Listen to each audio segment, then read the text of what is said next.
नमस्ते। हजुरको माझमा म केही सानो केही कार्यक्रमलाई अगाडि लिएर आइरहेको छु र कति कुराहरू मैले तितो भए पनि मिठो भए पनि सकी नसके पनि म बिचमा आइरहेको छु।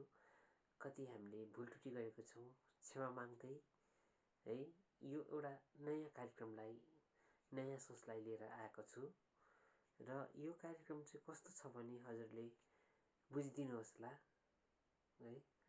नानीहरूको एक्जामिनेसन भइसकेको छ है। अब कतिको रिजल्ट है राम्रो छ, कतिको रिजल्ट नराम्रो छ है। कतिको धेरै राम्रो छ, कतिको धेरै नराम्रो छ। तर एक्जाम बिग्रिनु सप्रिनु बुवा आमाको हातमा छ र म यो भन्छु कि सरगुरु आमाको मात्रै हातमा छैन, बुवा आमाको हातमा पनि छ।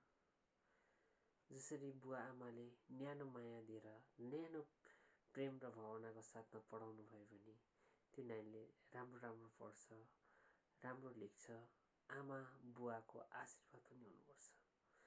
अनि है हामीले रिजल्ट आउँदा मात्रै नानीलाई भनिन्छ नि, नानी तैँले बिगारेस्, त्यो होइन। आफूले बिगारेको त्यो चाहिँ नानीले बिगारेको होइन, आफूले बिगारेको। आफूले राम्रो सोच्नुहोस् र राम्रो पढाउनुहोस् र राम्रो भावना गर्नुहोस् है। म यो भन्दै मैले भुल त्रुटि गरेकोमा क्षमा माग्दै फुल झरे पनि काँडा झर्दैन, म मरे पनि मेरो नाम नहोस् भन्दै यतिमै समाप्त गर्न लागिरहेको छु। हजुरलाई नमस्ते।